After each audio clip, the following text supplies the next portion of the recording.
Why, hello there, Suns fan here with Cinderin, and we have a god tier NA showdown. Cinder, I'm excited about that. We're already in the draft, so we can take a look already. But EG versus Undying. Undying, of course, well, by many considered to be the third best team in NA, but they so far have been the best. But having said that, they have lost a couple games recently, which means that they are in fact tied with EG and Yep. T1 for the fourth slot in their group. Yep, this series is going to decide a lot. There's the potential for, I'm not going to break down all the possibilities for what can happen here in tiebreakers and whatnot, but let's just say if anybody 2-0s this series, they're in a very, very good spot. I actually do believe they're guaranteed upper bracket, whoever 2-0s this. But if it's a tie, all sorts of shenanigans can still happen in this group. So very close, very exciting. Like you said, Undying outperforming a lot of people's expectations. I don't know how you personally were expecting them going in. I was like, they might be in the middle of the pack. They might surprise and do some, maybe make up a bracket if they do really well. And that's kind of where we're at.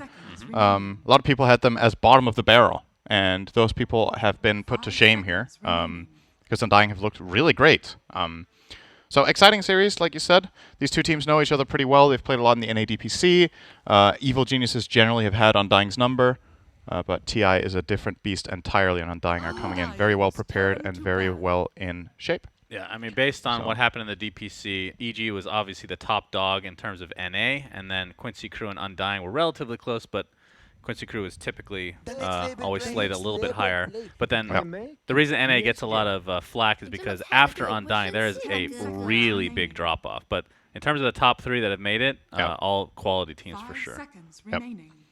As far as this draft goes, nothing too out of the ordinary here. IO first picked for Undying, and the response will be Tide Snap, two of the most picked heroes of the tournament. I think maybe even the two most picked heroes of the tournament. Elder Titan being banned here, as well as Silencer by Undying, and EG get rid of two of the most banned cores, Tiny and Monkey King. We were talking a little bit about if we think Monkey King is overrated.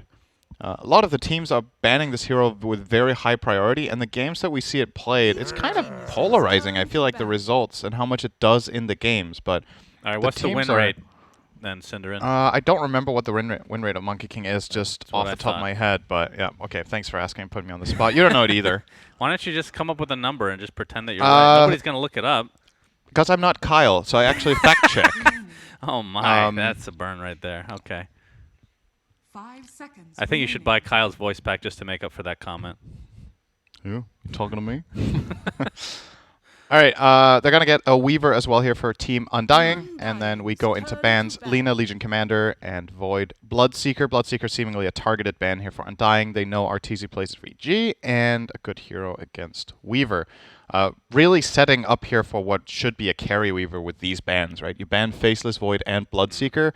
Either you're committing to the idea that Weaver should carry, or you're trying to mislead the enemy team and it's all smoke and mirrors and you swap it to position. I mean, we did see a game the other day where Weaver was not able to use time-lapse with the Ags because of Chronosphere. That is true. So, if it's very well placed. Yes, that was a very, very, very good play. High mechanical skill. And we probably won't be able to replicate that one again, but probably right. Probably position one. I mean, for EG, Tide is the hero that's been played as support more often than offlane, but could be the offlaner as well. We've seen Snapfires, typically position 4, which, I mean, last couple games I've watched the Snapfire, she's actually gotten her Ag, so even if it is a Tide 5, you can just throw Tide in. Yep. It doesn't even need to itemize for a Blink Dagger.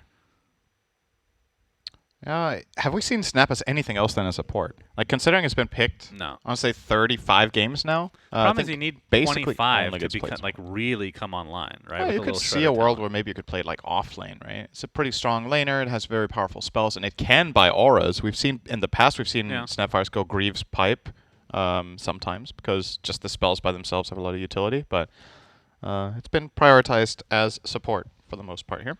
Yeah, sadly, not seeing any. The mid Snapfire is very entertaining to watch. So I mean, that technically is a flex if you want to look at it that way. If they've been practicing it, kind of a hidden pocket trap. But you have to keep it under consideration. These teams have played each other a lot. Yeah, during the NADPC, so they're quite familiar with what they play. I don't think putting Abed on Snapfire is what EG do. I know. Yeah, so true. There's a lot of I feel like every time when it comes to EG have a very passionate fan base, and I've been reading up on what people respond. And a lot of the time when it comes to EG in these tournaments, they're like, E.g., your drafts are too predictable, your hero pools aren't wide enough, etc., etc. Abed is only playing A, B, C, D. You're only picking the same 5 carries, etc., etc. But a lot of the time for a team, you'll have a recipe that works for you, and like an archetype. It doesn't mean you can't deviate from it, but I think for E.g., they have something that they're comfortable with that works. Generally, if you want to win a tournament, you will have to adapt a little bit along the way. But as far as Abed goes, I think what EG could be looking for potentially down the stretch, as they are, of course, secured playoffs, but they do want to get to the upper bracket, is perhaps branching out a little bit with the mid-hero pool. I will agree that Abed just basically in this tournament has played puck in the spirits, right? It's been, for the most part, relatively predictable. Storm Spirit, Ember. So in the Singapore major, I looked at it as an advantage of sorts that he only played a couple heroes because you're forced to ban them. Right. And they would still first pick, like first phase, the Abed hero, which they're not really doing right now. That's true. So things have definitely changed from that aspect. But you're right. Storm's like, I think of Abed, I think of Storm now because he plays 90% of his games on that hero. Definitely plays a lot of Storm. Storm, Ember, Void Spirit have been his 3 biggest, I think, this event. Puck, a little bit maybe. I'm not sure if they've played Puck, actually. Crystal Maiden. Very nice. Okay. You know, I really like this hero. I actually think Crystal Maiden is fun and good, but why did she have to lose the attack speed? Like, that it just feels bad to attack with Maiden. Synderen, she was already fits the slow. theme when you're chilly, okay? When you have ice around you, everything is slowed down, okay, except for time. Yeah. Actually, that's not true. If you get put into an ice capsule, you'll be frozen in time, technically, but you will be dead. So, depends on the perspective there. Yes. Walt Disney is frozen as we speak. He can't move. Attack speed is lowered drastically. That's what happened with Crystal Maiden. Okay? Walt Disney's attack speed is very low right now. It is. Very, very low. 5 seconds remaining. So what I see for Undying here, their team fight is kind of lackluster, right? Like you do have, and they have no front line at all. You have no front line. Your team fight isn't that strong. EG have team fight in spades, but they kind of only have team fight. All right, absolute shocker. We're gonna get Abed Puck here. It is a good hero this game. Coil is great against Weaver. Puck lane's fine against Leshrac. And Silence is great against this Undying lineup. They really struggle when they get caught in silences, and now they have to deal with Disruptor and Puck. From a skirmish perspective, however, EG maybe not the best, right? You have way almost overkill in the way of team fights. Snapbolt, Tidal, Ravage, Snapbolt, Ravage, Static Storm, Coil. Whereas Undying, they have very low cooldowns. They're just ready. You know, they're ready to roll. And their last pick, I think, is going to tell a lot about their overall game plan here. I feel like you keep looking at me weirdly. Well, okay. I was wondering. I got scared there for a moment. All right. We do have an observer. I'm like, am I actually the observer? Thank God for Pimp Muckle. Yeah, we've got JJ arriving. JJ is, this time he's actually here. Yesterday we were joking every time we missed a kill that JJ was observing. I'm sure you appreciated that. Probably got some tweets out of it. Farming him some followers. But this time the real JJ will observe for us. So very nice. Going to miss 0 kills as always. Yep, for sure. So EG's, well, Undying needs an offlane. Or it could be an offlane Lesh, I guess, but they still really don't have a front line if they go that route. Yeah. But assuming this is mid Lesh, position 1 Weaver. And an offlane to come for Saberlight. Yeah, what offlaner do you actually pick into this enormous team fight? Do you just double down on the idea that you play fast and you get something like maybe Sand King and you just play on low cooldowns and you get stuff done? Or are you trying to get maybe a combo breaker offlaner or like a save, a Baden offlane? I know Legion Commander's banned here. It's one of Saberlight's best heroes, so target ban coming out of EG. Could have potentially been nice against some of the stun. Curious to see what they end up. It's got to be somebody beefy. Deciding. I wouldn't mind the offlane Abaddon, but we haven't really seen that too much lately. Also doesn't fare too well against silences, but he is very good together with Weaver and could maybe help give a little bit of a, that frontline and vision factor that the Undying lineup needs. When I see EG pick 4 big team fighters like this, my mind immediately goes to Naga Siren. Like that's just... When they pick this overwhelming team fight, they will generally pick Arteezy, some sort of hyper late game illusion carry, just because they have this mindset that, well, we have this insane team fight, we can defend for a very long time and just fight without our carry. and then eventually he can come online and win the game. Definitely not a good Terrorblade game, though. It's not a particularly good It's also not terrible, but I think Naga might be better if they want to go that route. Let's see. It is the Sand King, so I think it's a very nice choice here from Undying. Honestly, a bit surprised EG banned Doom over that. I think Sand King might have been a better ban. I understand the Doom ban against Tide. It's what a lot of the Chinese teams have been doing. They've been picking this Doom into Tide to just shut him down. Also a little bit scared for the puck, I guess. But from the perspective of what Undying needs in the ways of initiation, I don't think Doom would have really been that big of a concern in this game, perhaps. Whereas Sand King just seems like it rounds it out very, very nicely. So I like the pick a lot here for Saberlight.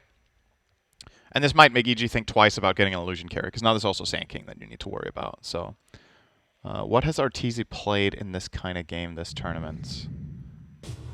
Oh my! That is a really good anti-mage game. Wow! Actually. I'm a fan of that pick. It is very good this game.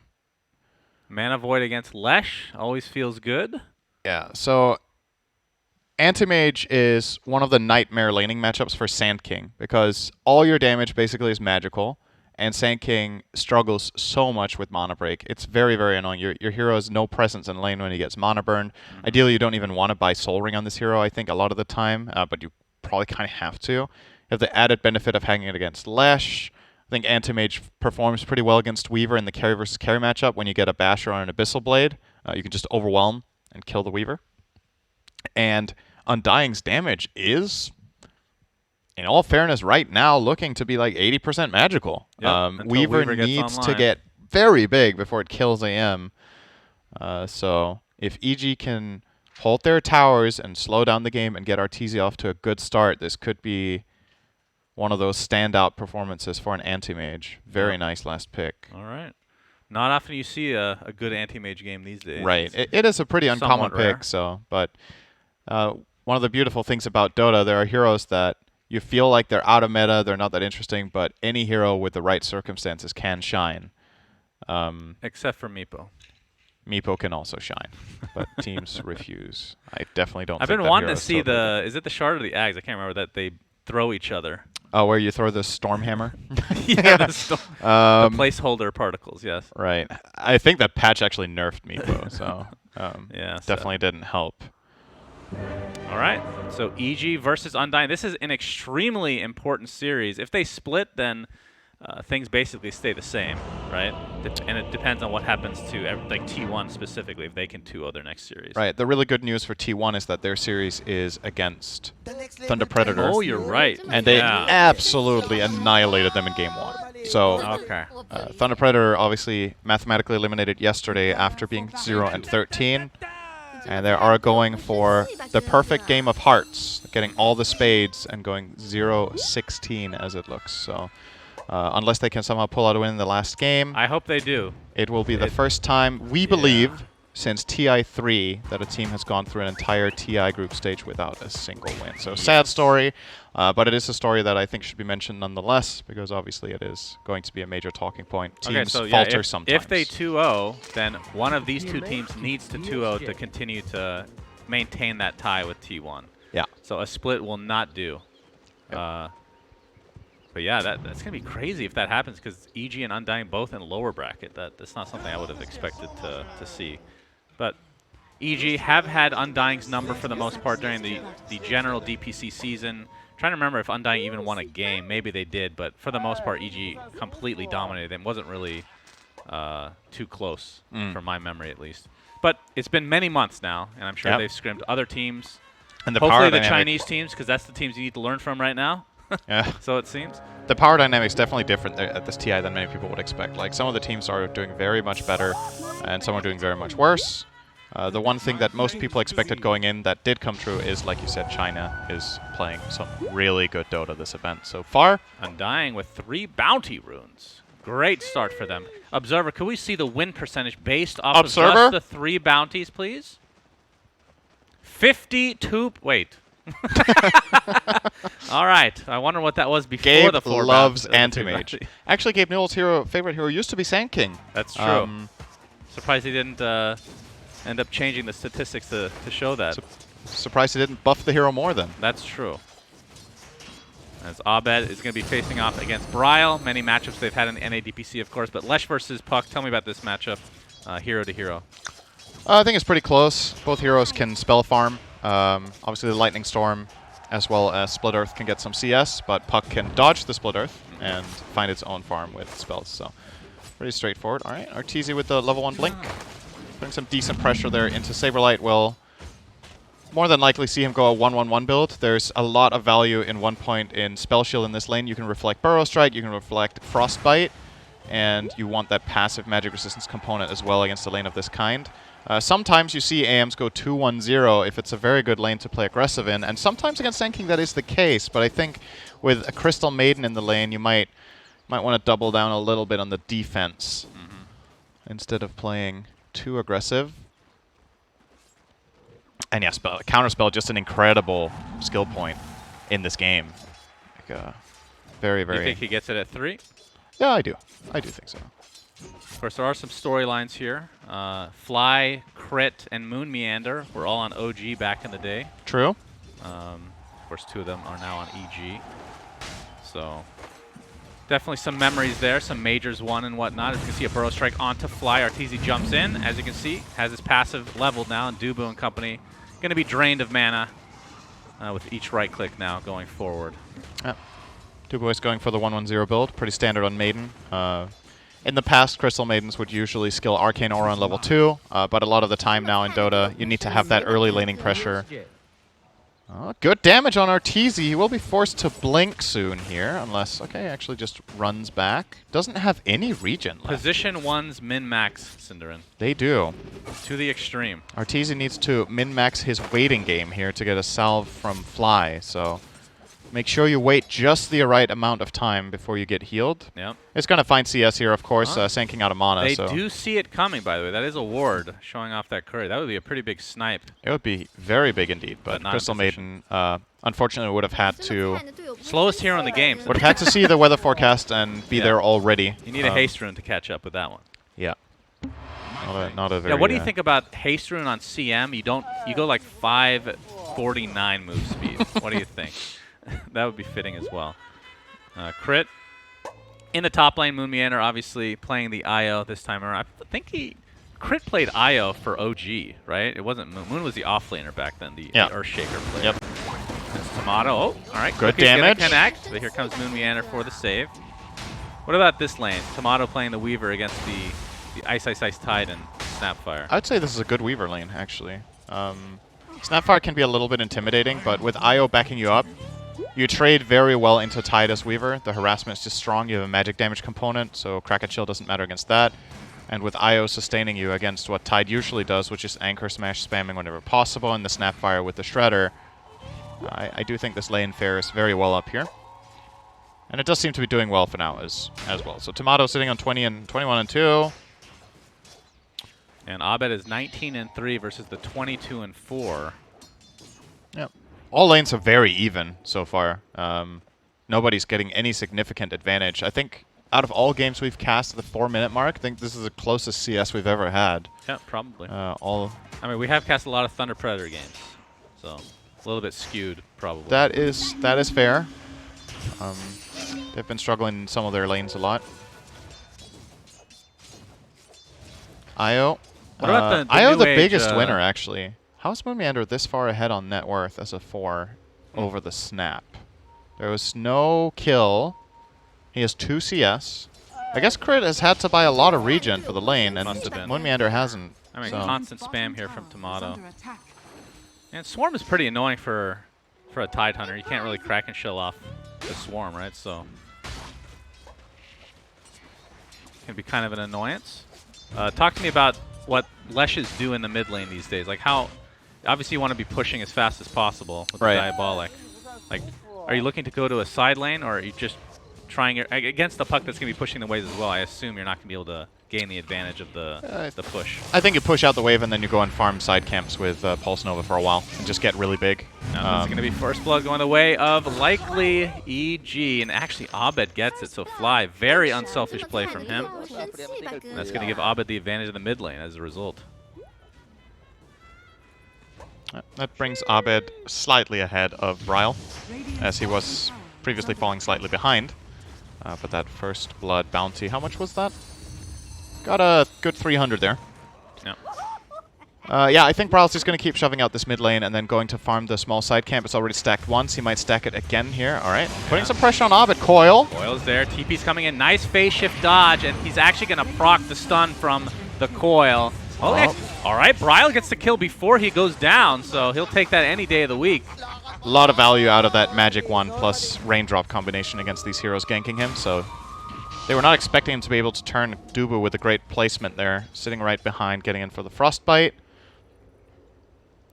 And getting a trait there, 3 versus 2. You're definitely happy with that if you're Undying. Shrek is going to probably, more than likely, TP straight back to mid, take the wave that Dubu has warmed up for him here. Maybe not. Actually, no. Bryle goes top. This is a very... I think this is an unexpected play for EG. That Bryle's going to come in here. Ice is just dead. Setting it up with that Split Earth from the Lightning Storm. And like you said, goes down. And that means Bryle can just pop that Diabolic Edict. And they have a Siege Creep. This is a very, very good play. Might just go ahead and push out the next wave with Pulse Nova. And then this tower is actually going to fall if EG don't rotate over Puck.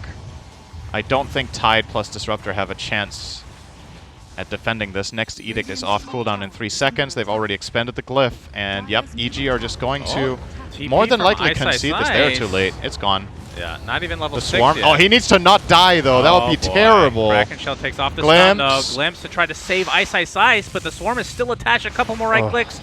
But the Kraken Shell is level 3, so those right clicks don't do much right now. That could have been ugly. Ice does survive, but again... 1-3-1 another build, salve. Yep.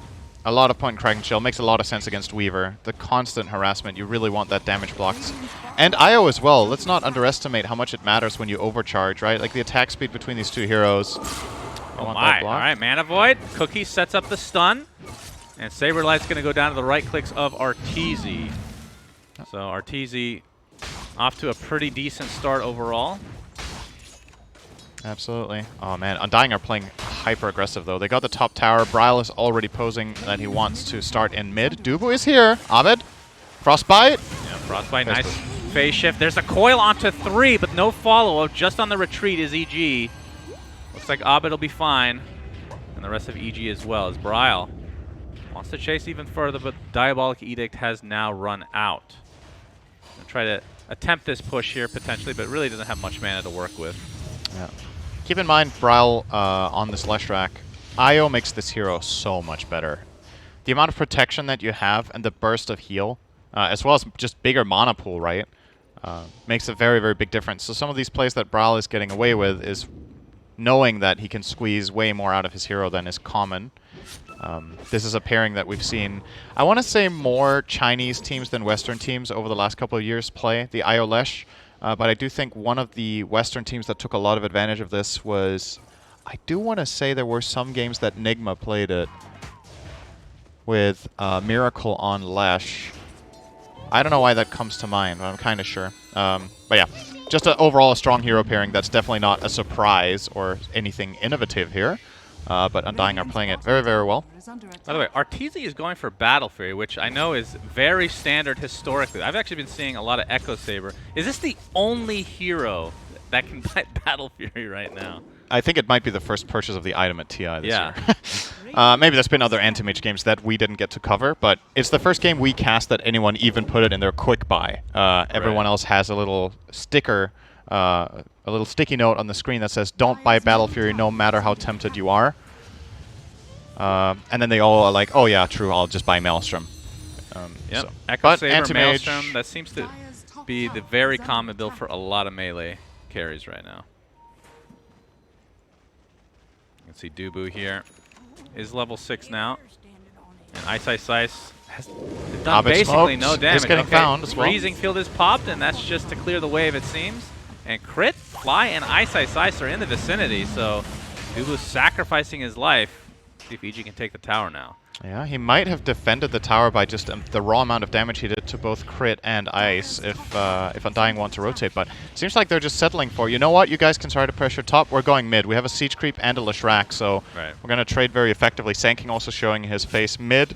Saberlight rocking the Hood of Defiance, so very tanky against this Radiant lineup right now. We did talk about how much magic damage Undying have against EG. Well, it's kind of the same both ways until Anti-Mage gets farmed, right? This is a magic damage lineup from both teams. So Hood of Defiance, of course, an extremely valuable item that both Bryle as well as Saberlight have grabbed. First major item, if you want to call it that. They're not going to go for the mid push, though. They will go bottom with Io Leshrac, as they also have a Siege Creep alive there.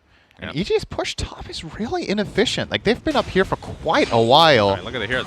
Coil. Going to be applied to Saberlight. Gush, Static Storm, Kinetic Field. Looks like that's going to be the first kill for EG in this engagement. I'm pretty sure he defended the tower that way, though. We have to relocate with Bryle. Just wants to take out this siege, and they'll be able to do so successfully. I think realistically speaking, they probably could have done that without dying on Sand King, or at least sandstormed in the tower. Yeah, they're getting out. And now that the relocate leaves, I think they will have to give this up.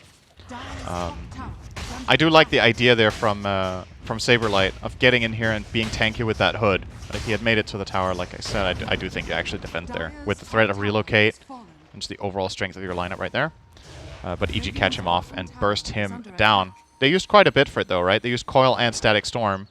And that does open up a potential play mid for Undying. Bryle still just happy at bottom, though, pushing even further with his Siege Creep. Is hitting tier 2. Yeah, and RTZ is basically a Void Stone away from Battle Fury at this point. So we can see the replay. Just pretty easy kill overall onto Saberlight. And turn into that tier 1 tower top. I hear a pig pull. Important. It's either that or they added that to the cheering, which I did recommend. Oh, God, if they do that.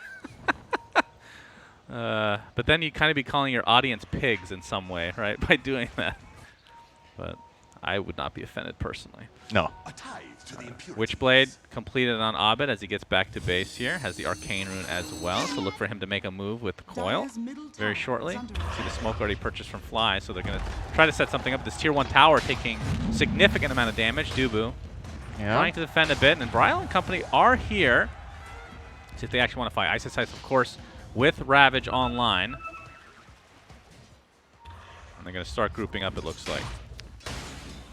I wonder if EG are going to flat out just bull rush this tower with 4 heroes. This is not a safe take at all. Gosh, Ravage? there's the Ravage. It's going to connect onto 2. The Static Storm Kinetic Field are there again. Moon Meander not able to save. The missed stun from Saberlight. You see the Mortimer's Kisses from afar. Dubu's going to burn inside of that. And Moon Meander going to take yet another Gush as EG continuing to pursue and getting everything that they want. Double kill for Abed. Saberlight stuck under his tier 1 tower.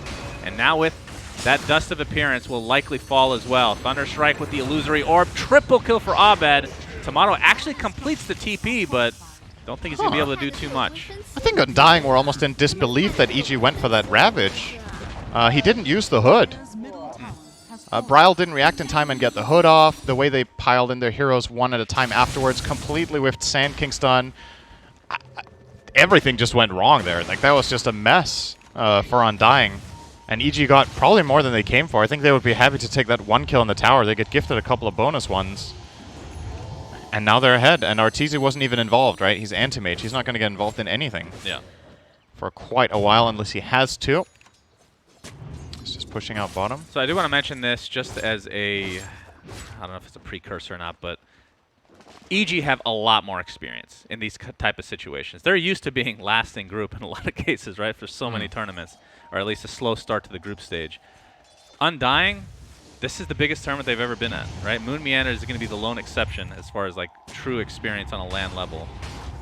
So see if nerves become a play. I mean, we saw the Quincy Crew series before this, and there were a lot of mistakes from both respective teams, and I think a lot of it has to do with just pure nerves and the pressure getting to them. Of course, not the same stakes. This is not for staying in the tournament right now, but upper bracket's a big deal. That is a very big deal. It's basically a free win, right? You skip a round in lower bracket even if you lose. So starting upper bracket is guaranteed top 12. Yeah. And these teams, they're definitely, especially Undying, I think. Oh boy. Yep. Static Storm. He is dead. Saberlight again killed. Abed having himself a game and a half right now. And it's funny because we talked about how he picks Puck consistently, at least back in the day when it was actually a little bit stronger than it is now. The Pucks that we've seen at this tournament have not looked good, though.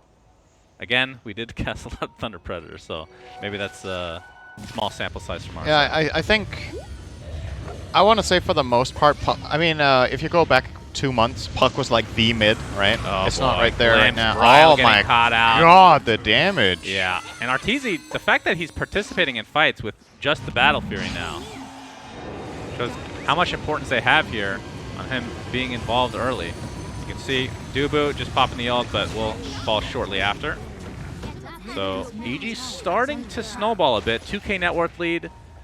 Kill advantage definitely in their favor. The fact that it's only 2K is a blessing in disguise for Undying. Yep, Ice. Well, Saberlight was thinking about the epicenter, but not going to go for it. Ice is just way too tanky right now. Actually has the Blink Dagger in his stash. And Tomato gets the double invis. Very nice. You would imagine that Undying would want to look for fights right now. From their perspective, it's probably not going to start getting easier as Anti-Mage progresses in his itemization. So EG have just been able to find these team fights basically around Static Storm and Coil, and Undying not taking much initiative off of it afterwards. It's just been EG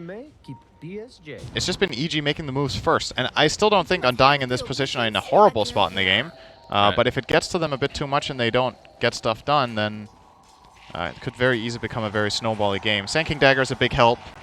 You do see they clearly have a plan of doing something with it. Grouping up with Bryle and Crit. If he shows his face here, he's dead. Didn't show, though. It's out of the vision of Bryle.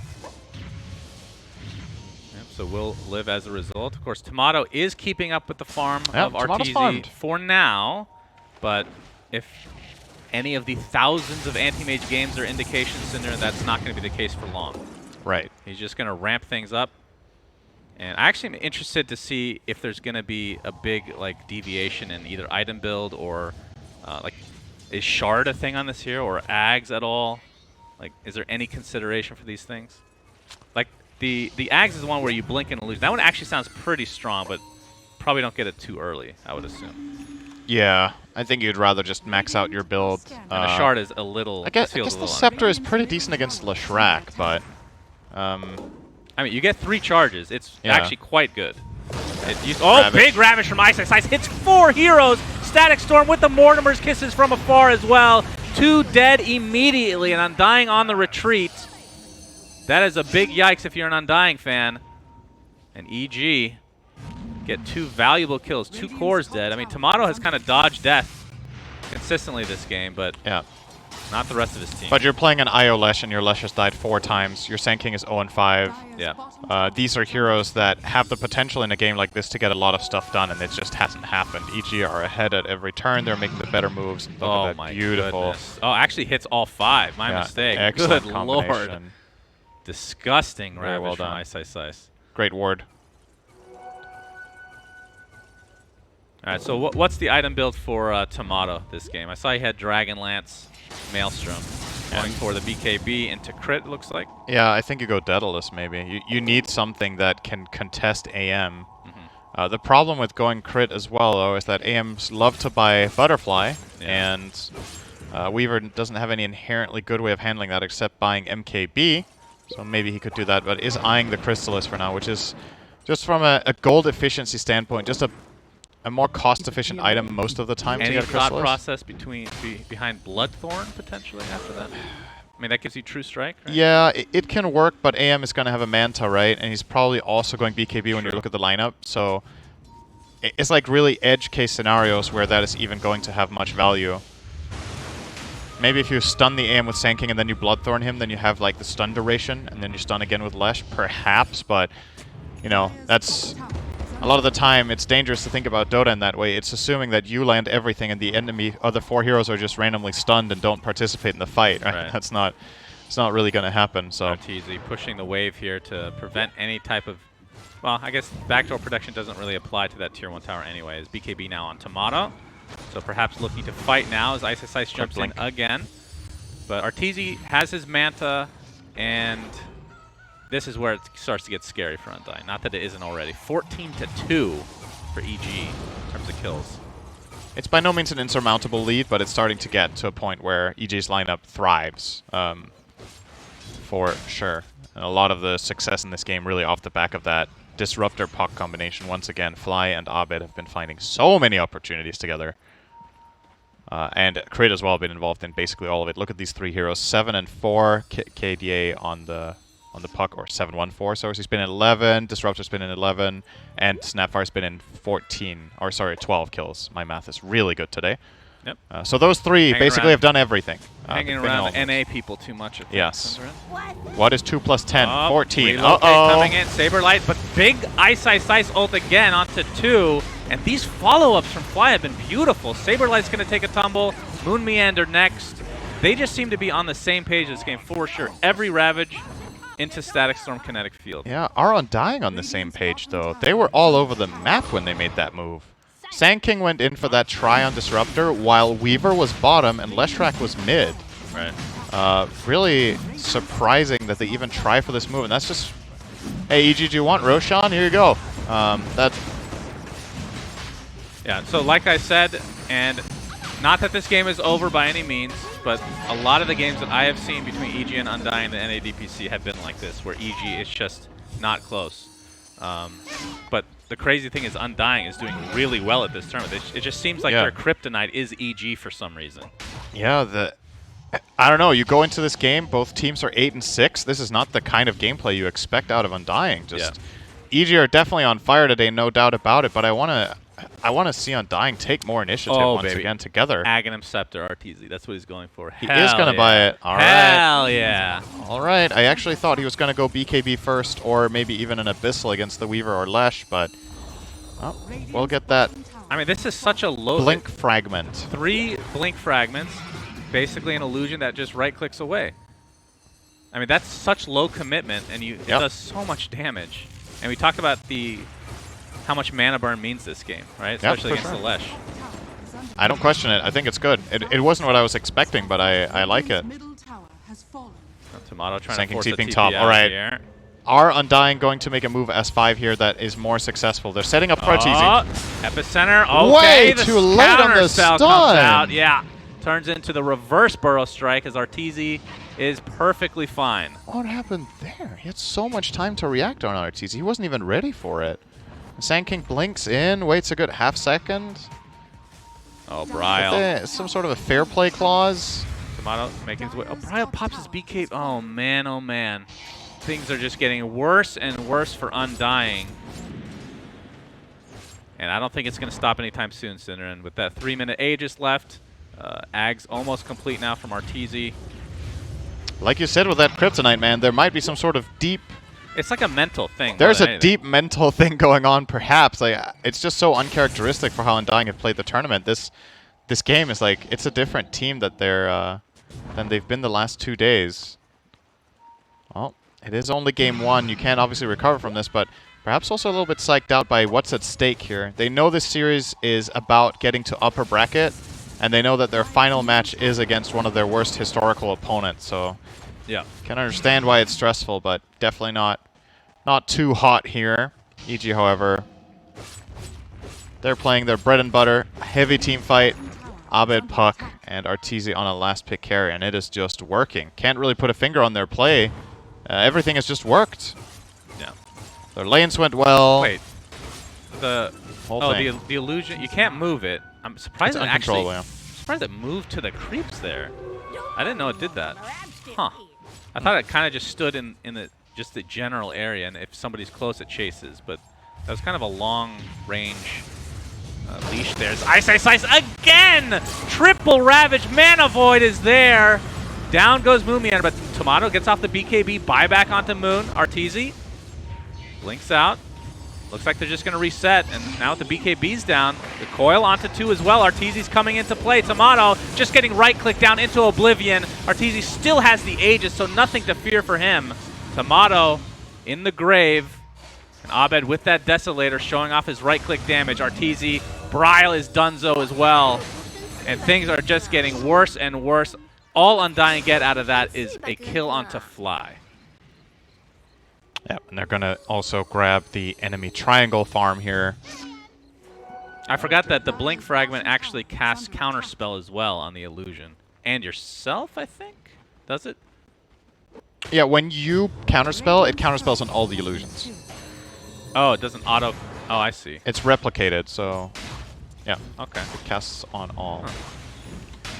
It's a way of faking out that you blinked and you're real hero, right? Like you Right. blink in an illusion, you cast counterspell. He's and going you're Moon Shard. Okay. Well, Interesting. want some. I think he's buying Moonshard for the attack speed here, not the night vision. But Yeah. don't quote me on that. It could be. What is the night? Is it 400? I still find it so weird that that item actually has that. I Why mean, not? it makes sense from lore stuff. It's just a strange design, don't you think? Like, Something needs night vision. oh, I guess. Yep, there's the illusion going out. Burrow Strike onto Arteezy, gets forced out to safety. Still Aegis online for 20 seconds. I mean, they've gotten most of the buildings now, so they'll be happy with this use. No Ravage online, so I'm not sure if EG actually wants to fight, but they could find a kill on Bryle potentially. See the Blink Fragment comes out again. And yeah, you're right. Cool. I mean, it's funny because when they implemented this stuff for the first time for AM, it was really weird. Oh, Ice, Ice, Ice. Gush. Dude, how much damage did that just do? There's the glimpse back with the BKB from Bryle.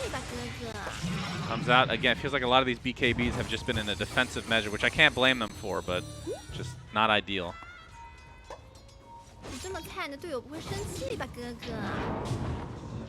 But yeah, the Shard and Ags for Arteezy, for AM as a design concept were, I thought they were cool. It was almost like it was a beta test. You know what I mean? Like, yeah. All right, maybe not so good, but let's just tweak it up a little bit. And oh, okay, now it's actually pretty decent. How was it? The original one just made one illusion, and then they made 3. Well, he had a talent as well that created an illusion when he blinked, right? So it was kind of like the weird combo of sorts. But one of them was the cooldown of your ult or something, right?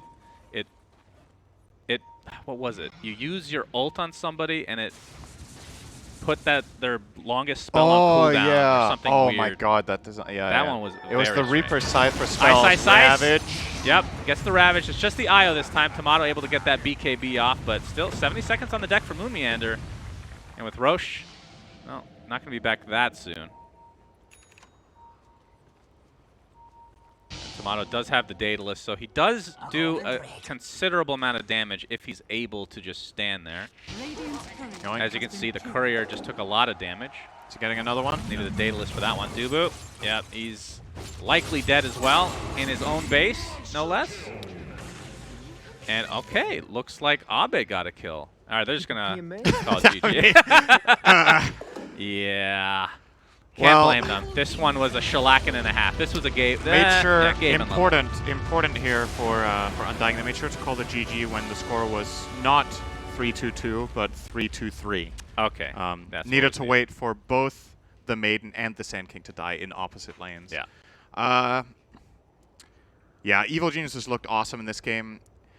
You know that meme with the guy who's like poking with something with a stick, and he's like, just do something. Yeah. Do you know that one? Yeah. I kind of feel like that with Undying this game. I was just waiting for them to, come on, let's go. And then they made a couple of attempts, and EG was just ready every time and got 2 or 3 4-man Ravages, and the moves just didn't work out. So obviously, Undying's strategy this game, inferior in just raw 5-on-5 team fights until you have the BKBs, and really key moments, the mid-tier 1 tower, with the Hood Leshrac not going off and just losing him in the tower. EG just didn't look back and made it look very easy. At the end of the day, Cinderin, for whatever reason, EG is Undying's kryptonite. And I don't know the lore of Superman and how he overcame kryptonite, because Superman is the most uninteresting superhero to ever be designed. Just terrible, terrible concept. Let's hope Valve aren't Superman fans. No, they're not. I can attest to this. He does change his outfit in a phone booth, right? Valve is very logical. Superman is the most illogical and stupidly, it's the most imbalanced in fact, he came out first and they didn't have kryptonite. Did you know that? That was a little trivia nugget that I gave you. Oh, they had to come up with that so he had a weakness. That's because the original Superman had no weaknesses. No weaknesses. Oh. That's right. That is quite the superhero. What a terrible design. Anyway, that's just going to make me kind angry of like talking Earth about it. Spirit on release. Yeah, first Earth Spirit. Earth Spirit on release was Superman pre-kryptonite. Yeah, that's pretty accurate. And then they invented the phone booth, so he had to at least go there to become strong. But when he puts on glasses, totally different. Okay, don't get me started. That's the end of game number 1. This was a shellacking and a half for sure. We'll see if Undying can come back in game 2 to try to tie it up, which again has huge implications. On the group stage of TI-10, we shall return.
Greetings, everybody. Welcome to Game 2 between Team Undying and EG. Undying got spanked real hard. We'll see if it leaves a mark here for game number 2, Cinderman, as we are in the draft.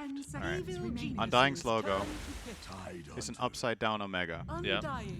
It is time to turn that Omega lol from last game upside down and make some actual Pog plays, okay? Actual plays in general. They got rolled. They made a couple of attempts that just didn't really work. Like, we talked about it a lot last game, but it was really the start of the game. EG were one step ahead. They were just in a really great position most of the time, had the team fight ready, and Undying, unfortunately, especially didn't really manage to bring in the Sand King in that game, who was meant to act as the setup for their fights, but he ended up getting caught 3 or 4 times in a row when they wanted to fight. And Ice played great. Great tide. Of course, like what really made it possible for EG was that they had extremely good hero placements and good vision, so they were just ready for the moves every single time. And honestly, I have to say, I kind of like this from Undying, that they do this again. So this is always an interesting topic in my opinion. You get crushed in a game. What happens when you pick the same strategy again? Yeah. What does it show? Does it show confidence or does it show lack of imagination? I personally think Undying were just like, okay, guys, we screwed up. Like, that was just bad. Yep. Let's go again. We'll play it better. It's we like our IO Weaver. We believe in our strategy. I vividly remember in the NADPC, this exact thing happened. 5 They seconds got remaining. crushed in game 1 against EG, picked 4 of the 5 same heroes, and got crushed again. and got crushed again. Yes. Yeah. It wasn't as bad as the first game, but Right. And then I interviewed. It was Arteezy, I think we interviewed, and I asked him what he thought about that. He's like, I really respect that they did that because it shows that they're full confidence in their strategy. Just didn't have to work that game. Remaining. So we might be seeing it again. We'll see. I mean, It's something that 5 seconds remaining. that way of thinking I associate a lot with PPD, actually. I feel like for EG back in the day when PPD was leading the successful EG team, that was something he would do a lot. Like maybe make minor tweaks. But Puppy not make, did like, it for huge. Navi for. Puppy had the same thing going for a while, and it is a show of confidence, but It's a thin line for sure. exactly. Like sometimes you can also get too stubborn, and clearly if the enemy team has a solution, you need to spice things up. I mean, And we it's should always a mention- really cool dynamic in a grand finals. Right. We should mention the big difference is the Snapfire ban. So they felt that the Snapfire was a huge deal. I mean, we talked about the combos that it had with the Disruptor as well. But this game, unless this is a mid AA, this 10 will seconds likely be the remaining. fly AA. Only Beast Coast does that, and they don't win with it. So I no was other team will get inspired. really rooting for them because Mid AA it is fun. sounds cool. It is fun. I'm not a fan, personally. I don't think it's that good, but Beast Coast are running it. It's not the first time they do it either. It might be the first time this TI, but they have played AA on Chris Luck before. I don't remember if they ended up winning 10 that game, but it seconds also remaining. didn't really impress me too much that time around. 5 seconds But yeah, remaining. different story here. 99.9% will be played by Fly. He plays it every game for EG when they have it as a position 5. What are we seeing for Crit? So now that Snapfire's out of the picture and they are running the Tide again, I don't think Crit is going to be playing 4 Tide. It is possible, but probably want to play that on offlane again, assuming that they face Carry Weaver. Earth Spirit is a possibility as a good hero against Weaver and IO, but your lane is way worse than it was with Snapfire. Lion is a possible pick. Lena could have maybe been a 4, but it's banned by themselves, and you might not have wanted that anyway against this matchup. Keep in mind, this could Titan theoretically is be a banned. big bait by Undying because, again, like I said, they played against EG where they've done the same thing where they just redraft the same basic heroes, where Weaver could be support. That could be the big 10 seconds like change up remaining. here, theoretically. You don't like that 5 idea. seconds remaining. I do like it, You but no. So the thing about playing IO Weaver as your 2 supports is you have this insane amount to save, but you don't have any in that support duo. There's no catch, there's no playmaking, which isn't inherently a problem, but it does mean that if you do that, I think it's hard to conceal it any longer than this one next pick EG take, right? Because now Undying will have to show the next 2, True. and if you want to keep that open-ended at that point, you're starting to like. It's starting to be a little bit of a stretch how you can possibly even draft so that the options are still there without showing anything. Yeah, I mean, So I do think if they can want to hit go it. down the same road, there's still the Lesh there. It is. There's still the Sand King. What was the 5th hero? There's no Lesh. Okay, no Lesh. Who are we missing? What was Dubu's Crystal here? Maiden. CM, yeah. Which, was whatever. As it usually is. I mean, the thing about that last game is, honestly, I think the way the lanes went for Undying was what they wanted. They just didn't convert in the next 5 minutes and lost all ground. If they make 1 or 2 good fights there where they're ready, the heroes are in the right place, they have the right map read on what EG are doing, and they get to press all their hoods, I think there could have been a totally different game. Like, just 10 to 15 minutes in the game made all the difference. And EG came out with all of the victories in that time span. So, again, for Undying, could see them pick the Maiden again. It's going to be the Lion for crit. Okay, cool. Good against Weaver. The Lion Tide lane is decent. I would say it's weaker than Snap for sure. But, you got to settle when you can't get your premier pick for that lane. All right, so what do we think for Abed? Storm Spirit, Void Spirit, Ember Spirit, or Puck? Disruptor. All right, Undying going to take Disruptor this time, along with Doom, who is left in this time. Okay. He was also left in at this spot last game. Okay, he's left in this time too. Banned in the last phase. Technically, what I said was correct. Absolutely. You're not wrong.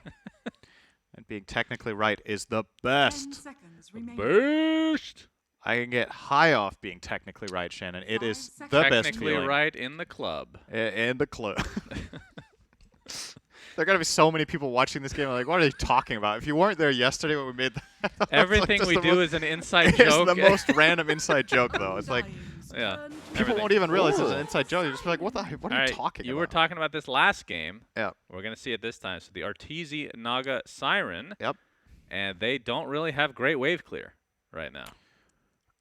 That is true. The AoE capabilities of Undying, not the greatest. And I do think Naga fares very well against Doom in general. I think you farm in the lane, and later on in the game, illusions are very annoying for Weaver Doom can be okay at it once you get Shard and some damage True. items with the Swarm. It's somewhat okay, but generally it just isn't enough when Naga gets like 3 or 4 items. So the Shard makes your Geminate attack hit all targets affected by the Swarm, but Geminate attack is obviously not ready all the time, so you still, Yeah, but you do some damage, but it procs items, right? So if you have a Maelstrom and yeah, it can help. Maelstrom has an internal 0.2 second cooldown though. Okay, so it doesn't really work then. So it does if the attacks, if they hit with the right delay based on where the illusions are, right? But it's like, it's tough to get a lot of value out of. I think for Undying, you're probably gonna be looking at, okay, what hero can we pick that does something about Naga when she gets items, because realistically speaking, your lineup is probably not going to win this game while keeping Naga poor. That's just kind of not possible anymore. Right. I mean, the one thing I do like about Undying's lineup is that they actually have kind of a frontliner in Doom. Like, Sand King doesn't feel like that. I mean, he has the Sandstorm in the laning stage, but after that, it just feels like he's the one going in to get the burrow shot, but he's not tanking that much necessarily, right? He's not the one chasing. He's like kind of an in and out type of hero. Yeah. Where Doom is just, oh, I'm chasing you now. Yeah. It's very good against the Tide, of course, but Undying needs a mid that can clear illusions. Yes. Which Ember would have been great. And Undying bans Storm, so who's going to ban Void Spirit now? So if you ban Void Spirit, then Puck is the only one. Okay, Tinker. The Tinker that would have been good, I too. think. So Void Spirit, Puck. That's the 2 remaining heroes for Abed. He'll just take the leftovers. I think the thing that's a little bit annoying here for Undying is I think their hero, you want something that sets things up a little bit. Maybe you can play off of Glimpse and just Doom running in to people and then force them back and fight that way, so that can work like as kind of pseudo stun, so you don't have to go something like the Puck route. Trying to think of what mid heroes have insane magic burst against this Naga. There's like Shadow Fiend, of course. Unlikely to be that. How they about... They have almost no time. Necrophos? How about Dark? They're not going to pick Necro into AA. So... Okay, mid Doom, maybe? Yeah, I think mid Doom. Okay. Probably. Huh. Okay. For Doom? Mid Disruptor. Hell yeah. Mid IO? I don't know. I would say mid Doom most likely, but we'll see. Okay, so Abed. 5 seconds I remaining. mean, are you confident he's going to take one of the 2 heroes? Void Spirit, Puck? What? Yeah, none of those are banned, right? I think he might just pick Puck. Will he go outside the box and pick? I don't know what would be I mean, good here. what you could notice here is the fact that no matter what EG do or Undying do mid, it's a melee hero, right? They're not going to put Weaver mid. It's a bit of a stretch. Like, technically they could, but something like Shadow Fiend for EG actually destroys this game just because his laning matchups are free. He has a lot of surrounding stuns from Tide and Lion and Snare to just get the raises off. Kunkka is something they've played. Would also be good this game. Magnus is really good against melee. Yeah. I mean, Empower Naga is okay, I guess. It's not the best. It's whatever, I think. I kind of like... I mean, actually, there's a lot of options against melee. Yeah. So many things are good. It's good. Kunkka, good call, Cinderin. Your heroes. Yeah.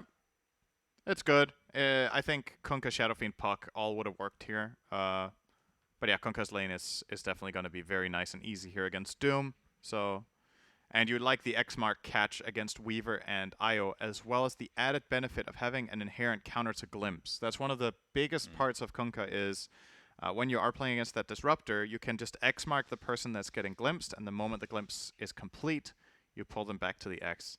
It actually is very stressful playing around that in the game. Like, you know, you have this like habit and understanding of where heroes are when, and then it's just like start teleporting around all the time. It can be a little bit annoying to work with.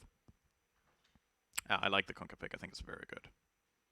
Gotta say, I like EG again in this game. And let's quickly go over implications of this series. I'll try to make it simple because there's a lot at stake here actually. So currently, I do believe the game between Thunder Predator and T1 is ending. Oh, wow. Thunder Predator were winning last we checked, and they just lost by 22K. They got rolled. Wow. So that game is over. So that means currently T1 are 10-6, OG are 10-6, EG are 9-6, and Undying are 8-7. So Undying are lower bracket now, no matter what. Yeah. EG with a win here can get a 3-way tie for top 4. Yeah. Which would be against OG and T1. If EG lose this, there is no tiebreaker. So it's a 3-way tie where 2 teams make it through. Yes. So if it is the way it usually is, these teams are going to be playing each other in a best-of-1 cycle. Yeah. And if any team loses 2 games, it's just done. The round robin, as it were. The infinite games, potentially. Yeah. Prepare Hype. And I do believe the way a 3-way tie of that nature would work at TI is that 2 teams play against each other, and the loser then plays the other team. Because if any team loses twice, the tiebreak is done. Yeah. Yeah. All right. Exciting here we stuff. go. A lot at stake here. Game number 2, EG versus Undying. Undying got destroyed last game, so looking for a better performance this time around. They started the draft in a way that you thought they would run it back, as it were. It feels good to be this good. It's only the first 2 picks that end up being the same for Dota Undying. 2 is a fun and balanced game. That's a good line, yeah. Classic. I like the one. I'm hearing a couple of voice lines I haven't heard so much in here. I think that's the first time I've seen AUIs used. I like it. This good. Yeah, and PPD. 30 BSJs. seconds to battle. Yeah, Crit is really repping that. I wonder if he has some sort of a contract going with BSJ. That he needs to use it a specific number of times every game. That would be smart. I should have thought of that. Get a percentage to just use it in your games. That's the first time I hear the Lavender AA line as well. I partnered with 4 Zoomers, so it didn't really work out for me. Yeah. Well, you're not a man who makes good business decisions. That's true. It's all about friendships with me. That is except when it comes to you. true. I don't know why they put me with you as a co-caster. It doesn't make any sense, actually. I don't know either. All right, the runes I don't know why you consider me a friend. It's going to be split. That's true. You can't really be friends with a Strictly robot. business between us, Shannon. Well, you can't be friends with a machine, right? That is untrue. You can be friends with a plushie or even a pencil. But it's not a mutual thing. That is true. They can't reciprocate. That is true. JJ is rubbing his eyes out. He thinks we're being really stupid. Yep. He's probably right. Probably. There's a high chance when I say something that it's not very smart. Sometimes As the cheer, look at that cheers. Everybody agrees with that sentiment, Cinderin. Yes. Appreciate that. All right, so Abed versus Bryle again. I think this is a Doom. Kunkka favored lane. Yep, Kunkka against basically any melee hero would be good. What do you want to find as Bryle with Devour, actually, in this lane? Let's think. Is it just the Ice Ogre? I mean, Ice Ogre is good. Maybe No the doubt. big Satyr, and you want the regen, actually. It's not bad. It's not the greatest, though. It helps quite a lot against Kunkka's consistent harassment, though, to get that free regen in. Now that... I mean, it's not for the lane, but I know the Kobold for the move speed for when you gank is really good, I right? thought you meant the Kobold. No, wait, never mind. I was thinking about the Hill Troll Priest, like just so you can heal yourself between every cleave. Yeah, the heal, and it gives mana regen, yeah, right? it's not that It's bad of actually a good. creep, actually. But the fact that you have to take such a long cast animation to heal for 5 is... Oh, Fly is taking quite a bit of damage top here from Dubu. Yeah, Bryle as well in the mid lane, so have to keep a close eye on this. Of course, I'm not doing observing, so we shouldn't miss any kills. Isn't that right, Pimpmunkle? Let's go, Should be JJ. He does not have any reaction, so... JJ is pretty done with you. He's sick of our shit right now, Yeah. I think, is what that look means. Yeah, he's nodding. All right.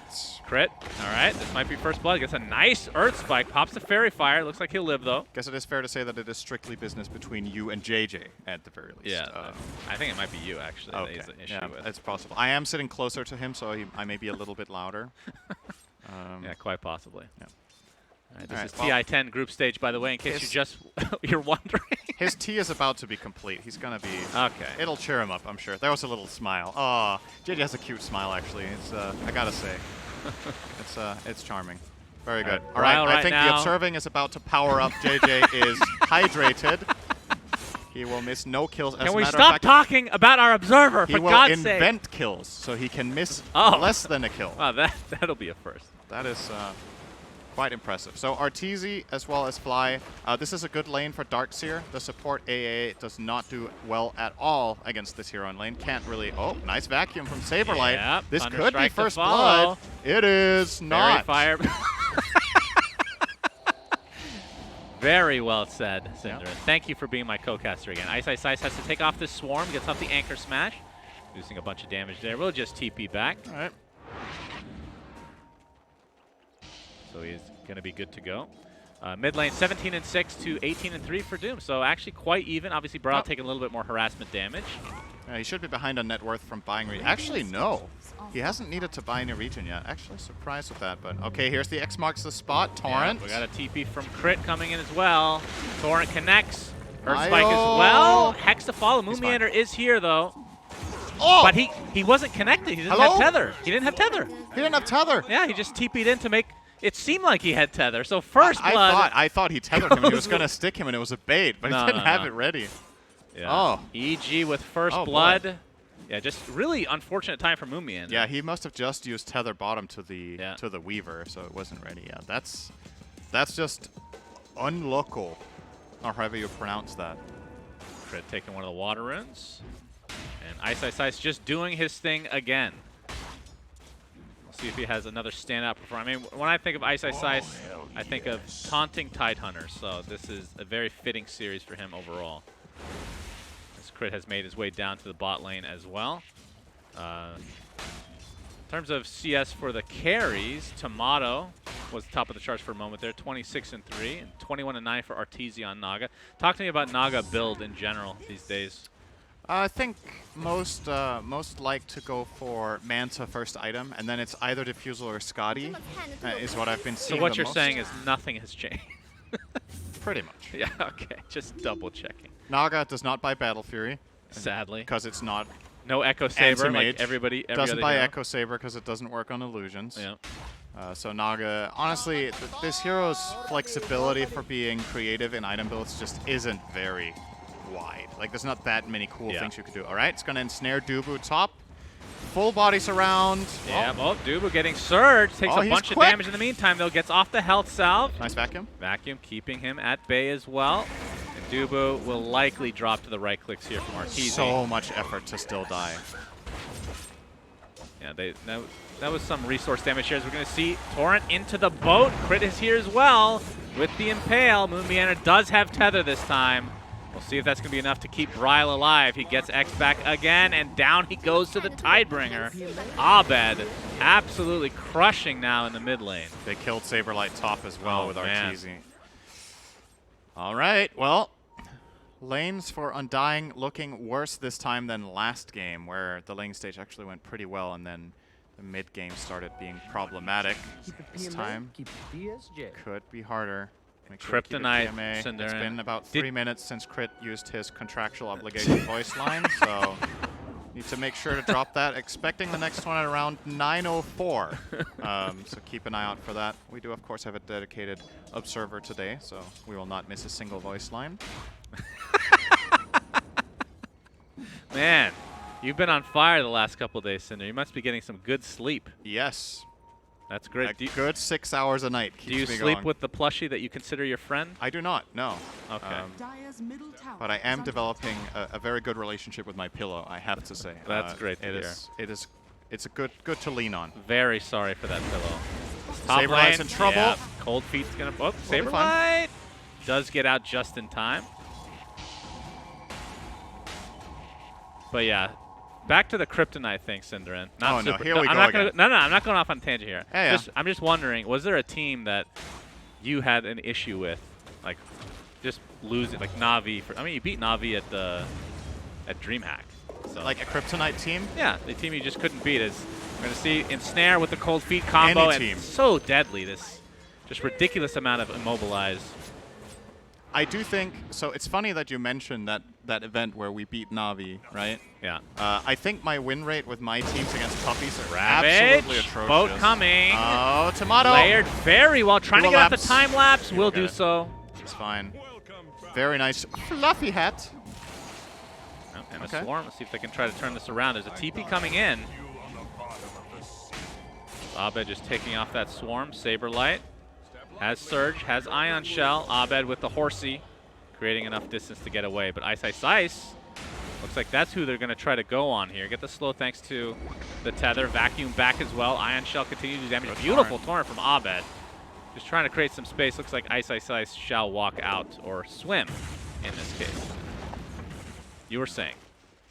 No, I was just saying, I think my overall, I remember, I think, was it Knoxville that gave me a stat at some point about my win rate against Puppy being absolutely god-awful. But there was like that one event where we managed to get it done, but I think it was something along the lines of like 3-20 or 3-25. So Until DreamHack. probably my kryptonite, honestly. Okay. It's a lot of teams kryptonite throughout those years. Yeah. Yeah. So what you're saying is Undying could win TI against EG. That they could. It is definitely a possibility. Crazier things have happened before. Yeah, DC making it to the finals. Yep. Very crazy. And you don't like DC Comics, but you do like DC Dota. That's true. That's true. Yes. All right, we got 3 members of EG mid right now as they have a 1K network lead. It's 5-0 advantage, so Yep. not quite as snowbally yet. It is still Close to kind of game the one. makings of a similar game to the last one, if you look at the grand scheme of things, right? EG with a massive team fight, with the hyper carry. And the fact that there's Doom on Undying makes it Yeah. a little bit misleading. It's a perhaps. Midas Doom, and you're still 1K behind Minute Knight. So, Yeah. you know, it might realistically speaking be a little closer to 2K with other heroes. There's a Max Devour. So, EG again looking very good. Yeah, well, we got the setup in the AA Blast, and that is a kill onto Saberlight. Meanwhile, Bryle with the Doom mid. Don't think there's any TPs to come, so this is looking like an easy one onto Abed. Inside the kinetic field, Arteezy can't get off any sort of deny because he is in fact a melee hero. But they're going to try to turn this around. Crit with the Impale into the Finger of Death, bursting down Bryle. So they at least get the trade between the position 2s. Radiant's top tower Do you is know when under they attack. introduced that sound on Finger of Death? Where it does like that thing in the No. end when you get the kill? Haven't noticed. I think that might have been when they introduced the stacking damage. It's one of my favorite sounds in the game. I love that sound. Man, you love just sounds in general. Yes, I do. I love sound. Radiant's bottom tower Okay, I is just under need to have a attack. Make moment sound. of silence there, just for the irony of it all. Dire's middle Yep. tower is under attack. You're a funny guy, you know that? Thank you. All right, I wake up Arteezy every almost morning done. and I think I wish my pillow was Suns fan because he's really funny. Yes, that's a little skill, Radiant's Mike. bottom Speaking of tower scary. is under attack. Jesus. Mid tower, under siege, Abed double damage, and siege creep. No Finger of Death, of course, but Ice Blast is off cooldown again, and Ravage is ready too. This is a strong push. Yeah. Doom's still on cooldown for Coming another in 70 here. seconds. Fortified. Looking for that Midas usage. Dire's top Trying to tower be is as under attack. efficient as possible. Does get it off successfully. You just have to keep an eye on this Hand of Midas, Synderen.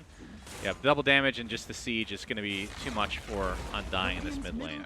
They are not interested. Instant smoke. This smoke is without Tide, however. Ice will TP instead. Okay. Place himself in front as a nice little wall. Arguably the single best hero at tower defense at this stage of the game. Yeah. High level Kraken Shell and Hood is so hard to get through. Oh, EG is smoked. Bryle would be a very juicy kill. Torrent is not going to connect, but they have a whole lot of shit to throw at him anyway. Whole lot of shit. Down goes Doom. As Tomato is hooked up to Moon Meander. See if they can get a collateral kill here onto Fly potentially. And not looking good for Tomato in the meantime. My God! Bursted down to a high degree. Too much confidence, perhaps. There's another beautiful kill from Abed. By I mean, he just hit him as a melee attack, but still, Arteezy actually goes down, so that is very nice for Undying at the very least. And Dubu trying to dodge, but the impale is too much again. How did Darkseer solo 2. Naga? I don't know. It feels good to be this good. Radiant's middle tower is under attack. Well, Here's the replay of the mid fight. Really good spell casting here from EG. Just nice. Squeezing out every bit of damage they can there. Finds the cleave as well. And that's another cleave. Man, Abed's on fire. yeah, top net worth now. Actually, quite a bit of a lead over the Doom. 1,000 ahead of Doom. Yeah, 1,000 over Bryle. Oof. And it looks like Abed is, I think, what the double bracer, super tanky, but this is kind of, I want to say old school. Like a year and a half ago, this was very standard. And it's going for Maelstrom. Or sorry, not Maelstrom, Orchid. Okay, yeah. Very cool. As Strong Moon against Meander. Fire. Oh, the Torrent actually hits. That is kind of crazy. Predicting the tether. Let's just say he was. That was really nice. EG. Yeah. Just on another level this series. Absolutely. Like, it's shaping up to be another very unclose game. What would you call that? A wide game. What's the opposite of close? Well, narrow is wide, so that doesn't really work. Right. Close is far. A very open game. Radiant's bottom tower Open is closed. Yes. You're really bad at this. What's by the way. opposite of a What's the opposite of a close game? I just said far. A far game. Yes. Yes. Uh-oh, Bryle's in some trouble. Boat's going to connect. AA Blast as well. Man, they just have so much damage.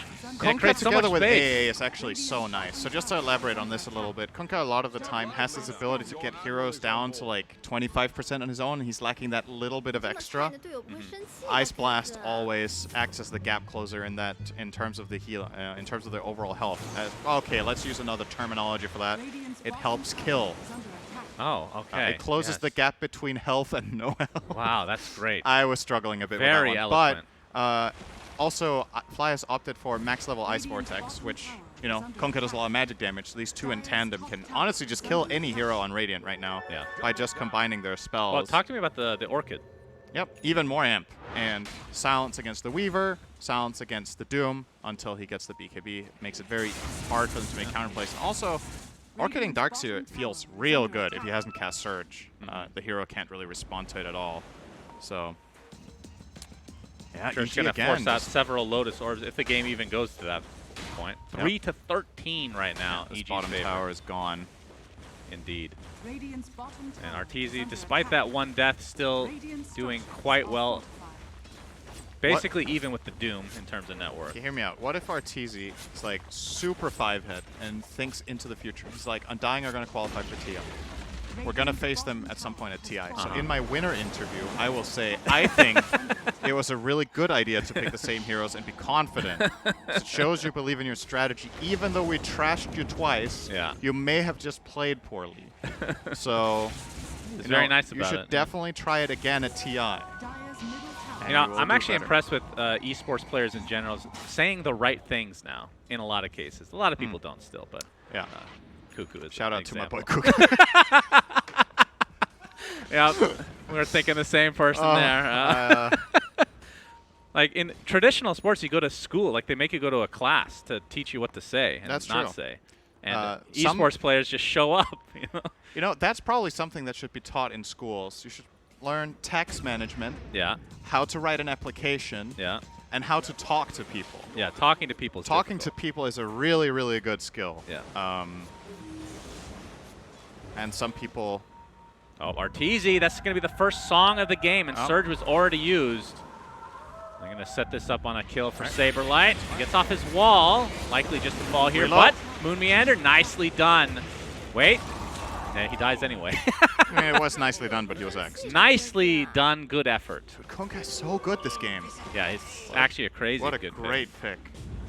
And now they're going to set this up for Moon Meander as he makes his return trip into the grave. We'll see if they can perhaps push with this incoming wave for the tier 2 bot. But yeah, lead is, again, 3K net worth lead. It looks like it's less than last game, but this is with Doom on the opposing team. And speaking of which, Bryle. Once again, it kind of feels like Undying are struggling to find moves. Yeah, yeah. It really is a replay of last game, except the teams have swapped sides. E.g. we're Radiant, right? JJ's nodding. Yes. Question mark. It's a good sign. It means he's listening. Saberlight is 100 gold away from Axe. That's going to give him the double Ion Shell plus the extra HP. And Doom is getting BKB. They're going to look for a move with this. That's a power spike. That is a timing that's worth making a fight out of. Yeah. Bryle also a nice neutral item. We haven't really talked about the neutrals this game, but Tumbler's Toy really good on Doom. Needs the mana pool. And having just that little bit of mobility can make the world of difference for a hero that's built around chasing. So that is a very nice one for him. Darkseer's Ags is on the way, I do believe. The courier is kind of... okay, it was there. I was looking at the wrong place. I think it's go time now for good old Undying.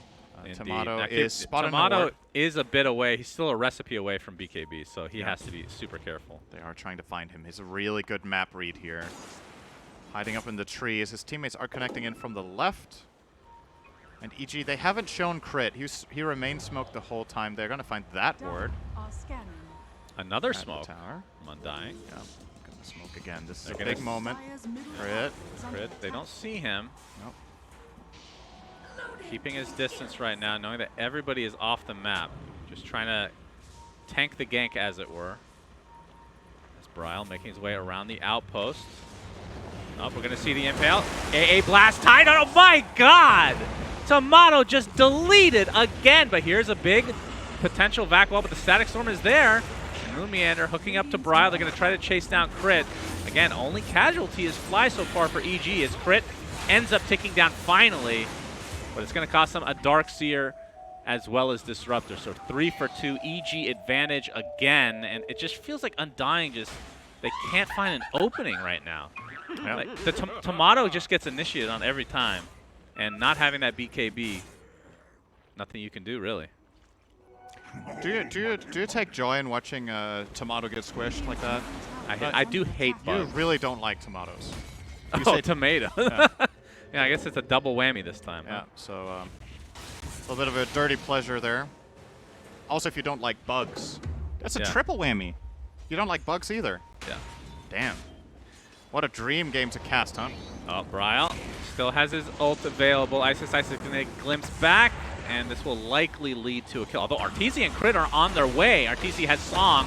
AA Blast does hit it. Isis basically out of mana. Bryle does get off the Doom on the correct hero. It is Arteezy, as he's attempting to walk away now. It's deniable, but the glimpse back, and Arteezy looks to be mega dead. So a huge kill for Undying. Started out a little bit awkward there, I say, finally. Yes. Finally, a bit of life coming out of Undying here. And they get the mid tower as well, and they're going to transition this into an invasive maneuver into the triangle. Going to steal away a little bit of this as well. Abed actually fine. Good for him that he's having a good time here and will escape no problem whatsoever. Yeah. There was no glimpse available there from Dubu. He was too far away to the left, so couldn't get the Kunkka back out of position. As we do see this, I find this interesting. This is one of the only ways you can get insight into the strategy of teams during the game, right? When you see one player ping another hero missing, it's like you're starting to wonder, okay, what is Crit saying here? They're planning Well, out he's some saying sort of Darkseer strategy. is missing. That's Thank what you, he's saying. Suns fan. That is not what he's saying with that. Technically, they know where technically, that is what he he's is saying. This is the hero we need to control and do this or that with. Not Darkseer is missing while he's literally showing top lane on a creep. He's missing. Okay. Yes. Very good.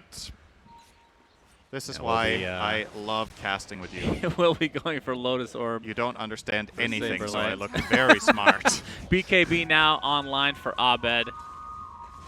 So looking to see if EG wants to continue. I mean, with Naga games, we meme about it sometimes that they a lot of time go late. Do you have to go late with this hero in this current patch, you think? With Naga? Yeah. Not necessarily. I think there's a decent timing when you have Manta Scotty and potentially a third item after that. Even Manta Scotty can win sometimes, but I think realistically speaking in this game you probably don't end without, say, Butter or Heart or whatever he wants right. next. They really don't have building hitters until he gets items.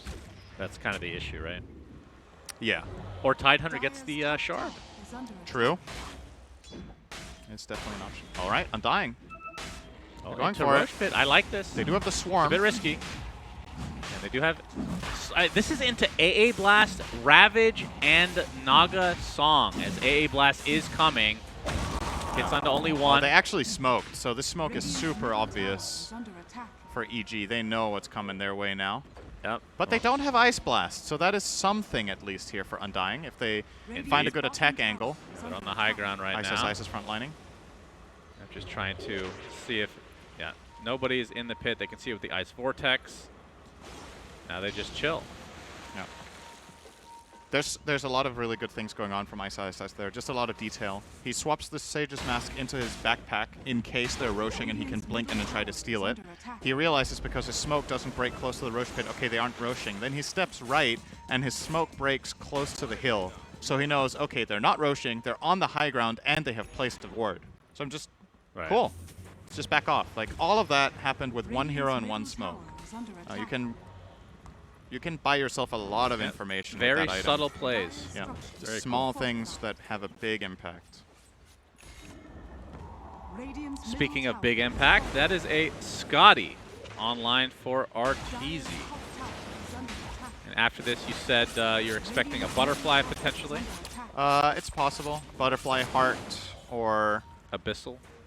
Too I early for Abyssal? Yeah, too early. You wouldn't go Abyssal in this slot. I'm trying to think of the third item. I feel like there's a third build you do see Naga go for sometimes. I don't think he would get Satanic here, especially not against Doom. So maybe just Heart. Maybe Heart is just stable here. I think it's fine. Well, we have ourselves more of a game than last time. They've traded jungles right now, so and you can tell Undying is very passive. I wouldn't say they're playing scared necessarily, but I mean, it makes sense to be a little bit hesitant considering so many of your potential initiations have just flopped in these two games so far. But I do like the way they're playing the map though. They're making sure that they don't leave the Roshan space open. They stick around the neighborhood, but this is one of the problems playing against. Oh, Bryle. I think he's okay. Yeah, X has already been used from Abed. See the Orchid. But this is a problem when playing against Naga Siren like this, though, right? Arteezy's just cutting 2 waves on his own, non-stop. So he's out farming them. He just pushes these 2 lanes, farms jungle. He's not attacking with those mid illusions, though. Oh, that, little miss micro there, Arteezy. Come on now. Arteezy doesn't make mistakes. He did it on purpose. He wants the wave to come up closer to mid so Abed can take it. Oh my goodness. Abed is beautiful play by Arteezy. What a god. Abed's Next very level. Close to an amazing item. Just has 600 gold to go for plate mail. Wow. Which was definitely communicated there. Wow. Good stuff. All right, I mean, now he's hitting them. To be fair, we have seen Naga Sirens, especially if it's Eternal Envy playing, that will just farm the entire map, and it almost becomes a negative because your team can't get farmed. You do need to keep in mind how you distribute the gold, for sure. Arteezy is eyeing up a Butterfly, by the way. Okay. So we'll opt for that. Against both Weaver and Doom, it's fine. I would assume Tomato would need to go MKB instead of the Daedalus this time around, right? Oh, he's actually... He's queuing up Sanjin Yasha. I am not a fan. Going Mjolnir first, which makes sense against Naga, but yeah, SNY. I don't know about that one. I mean, he has been getting stun locked in like every fight. Yeah, I don't think but another... that was before BKB. I don't think 20% stat resistance is going to save him from that, though. Or how much is Sanjin Yasha nowadays, actually? I never buy this item. Is that because you're trying to boycott status resistance? 22%. Okay, it's 22. That's pretty good. It's important to be technically correct, as we have established many a time together. Yeah, true. But yeah, it feels like right now in this standoff situation that EG are just getting more out of the map. Yep. Like they keep pushing bot mid. They have just as much Roshan control as Undying do, and eventually you saw with all of this constant pressure from Arteezy on the 2 lanes, ultimately Undying did have to go back to their own half to kind of put out the fire. And that means now they have to swap across and, well, what do you know? We've swapped sides of the river. Yep. Exciting stuff. I'm trying to make a sports analogy here. I don't think there is one. Well, you don't watch sports. No, but you do, and I want to impress you. You impress me just by waking up in the morning, so. Oh man, I've been Keep it up. impressive as hell this event then. Keep it up, buddy. I have been waking up so hard. Tomato does finish the Mjolnir now, so. Yeah, it is interesting to see the S&Y. Not the most common thing on a Weaver, but obviously values the status resist. If anything, I mean, obviously Halberd is weird to get on Weaver, but you do get status resist and disarm for Naga, which shows which Naga is real if you get it off before the illusions come out. Step lively now. Yeah. Your admiral is on board. Is Butterfly on the way? I feel like Radiant's have bottom something tower coming. Is under attack. Yeah, it's got to be close, right? He's where Doesn't is have his much gold where right is the now. courier? it's in the base right now. What's You he can do it, got? Pimp. Top right, there you go. Absolutely nothing on the courier. What the hell? Oh, He went BKB. BKB. Okay. So he pivoted a bit. here. Changed his mind. That is actually another item that I didn't mention, right? I mentioned Butter, Heart, Radiant's bottom tower off-brand Satanic once in a while. Abyssal later.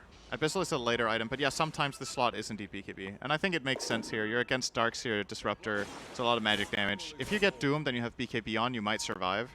But at the same time, you also reveal who you are, Radiant's right? middle tower So is gotta under be, attack. it's a little bit of a... All right, up the hill we go. Undying. Yep, Dubu's. Oh, quick blink there from Ice Ice Ice. So knowing that there's a smoke in Ice the Blast. vicinity, AA Blast just to scout out Roche. Roche does not even move. He is not affected by Radiant's Ice bottom Blast there. tower is under He's so attack. tough. Yeah. Guess all of those scales he has keep him warm and safe. I wish we knew more lore about this this creature from the abyss. Yeah, now an illusion comes in just to make sure that Undying are not trying to do any crazy shenanigans. What do you think Roshan does for fun? Well, considering how much he has in his belly each time you kill him, I would say he goes to an alternate dimension and eats a lot of fast food probably. Is under attack. And then comes back and it just converts to Aegis, cheese, And shard, all of the fast Ags. food is cheese. I Goes mean, and has a cheese platter. yeah, everything does have cheese in it, that's true. He's probably lactose intolerant as well. That's why he can't digest it properly. Oh yeah. Comes out as a full fledged of cheese. That's some hardcore intolerance, let me tell you. Yeah. That is... But you can see Arteezy in terms of the net worth now is starting to really create some distance. And Butterfly, I mean, we just looked away for like 30 seconds, it feels like. He's halfway to a Butterfly. Yeah, he's farming so incredibly fast. I mean, Undying are still like, they're keeping up, right? It's not like they're losing by an insane amount, but we have to remember it's Doom with Midas, and the gold is still rising on the Dire. So. I mean, tell me this, though. This is a Weaver going into late. I'm not saying Weaver's bad late game, but this is a Naga we're talking about as well. Yeah. But is there a point where Naga just doesn't become as effective? There's like a ceiling. It feels like There is. like an anti-mage type, right? Yeah, there is a ceiling. Naga I would not put in the category for like absolute monster late game heroes. It becomes a little bit awkward sometimes. Like, let's say this Doom gets really far and has Shiva Refresher and AC, for example. Right. It takes Naga quite a lot of time to kill him, and the illusions are just going to suffer so much from Scorched Earth with Talent, Shiva's Guard coming out, that they just slowly will away over time. Double Ion Shell, also worth keeping in mind. So yeah, I do think EG aren't in the clear here for a super late game scenario because Doom is one of those monsters in those situations. If both Weaver and Naga are absolutely maxed out, I think Weaver has a strategic play of just killing Naga's team and finishing Naga off in the end. Darkseer scales very well into late game, can make Naga illusion. All right. Io is a monster late game support. So is Disruptor if he gets Ags, but it is Dubu, so we're looking at an upcoming staff of Wizardry. Oh boy, Tomato, there's the Ravage from Ice Ice Ice again, but the BKB BKB. Tomato's perfectly fine. Lumiander, though, bursted down by crit. There we have the glimpse, but looks like everybody's going to be relatively fine with Arteezy popping that Song of Siren. So again, like these smoke ganks, for the most part, have resulted in nothing. This one is at least a kill, but it is just the IO. I wonder if Undying can go Roche when IO spawns. Yeah, without the Song and Ravage? No Song, no Ravage is pretty big. No Finger, too. Yeah. All they expended there was effectively a Weaver BKB, which comes online before EG spells do. So I don't think that was that bad for the Radiant. The question is if Undying are going to try to take advantage of it. Just based on this series history, I have my doubts about whether they're going to, what's it called, press the envelope? Is that the saying? Push the envelope. Push the envelope, press the shirt. That was what it was. Yeah, you can make your own sayings. Ice Ice jumps in with the Anchor Smash and a quick BKB from Saberlight. Doesn't feel like that was needed, but... Oh, Ice is kind of dying here. Yeah, he is getting very low vacuum back, and down he goes. He does have buyback, but of course no Ravage for 80 seconds. I'm not sure if he wants to expend that. I mean, right now EG is probably just trying to delay this with the illusions, just try to be annoying. AA Blast. Successfully being annoying. But Undying, if they can get this Roche, this will be a pretty big deal. Yep. They're going to keep going for it. Saberlight dealing with the illusions not very well here. Yeah, he's trying to. Okay. Okay. Undying are committed now. This Yeah. Disruptor buyback tells me they're going to stay here until the end. And that's why Tomato gets out of there immediately. Okay, he's back in. He's going He's for out it. again. He's in. I mean, they have Song now. EG has Song. Is this Tom and Jerry? Hello? Can you just do one thing? This could be a big Song. Oh, Doom is available! Bryle. Yep, there's the Doom coming out with the boat, as well as the Static Storm, and Arteezy is just dropping like a rock. 65 seconds on the deck with no way to buy back, and Undying winning this fight in spades. They get another one. Oh, the Tether Stun. Tether Stun, okay. He actually bought Shard. Interesting. Fly, still invisible, has the Shadow Amulet. All right. How on earth did Moonmander not hit a single Spirit there? That's a good question, Cinderin. Did he not hit? He hit one? He didn't see it, or he really doesn't care about Fly. Right. It's like, whatever, man. So Undying get a very critical kill on Arteezy. They get the Aegis on Tomato. This game is wide open, honestly. It's very far. Unfar. Yes. Close. God, you are very good at English. Yes. You can see the initiation from Bra. This is what they need. The wall comes out as well. Yep. Catching Arteezy Beautiful is the execution. dream. Dooming Naga is very good. Yeah. Especially if the illusions haven't come out yet. But even if they have, the illusions just aren't strong enough to deal with Doom. He has 35 armor, Shiva's Guard, X-Mark. Yep. Moonmander has Tether ready. He's dead. He doesn't have health, though. I can't tether without also that. silenced. Yep. All right. Have, okay. Ags now on Ice Ice Ice, so have some counter push.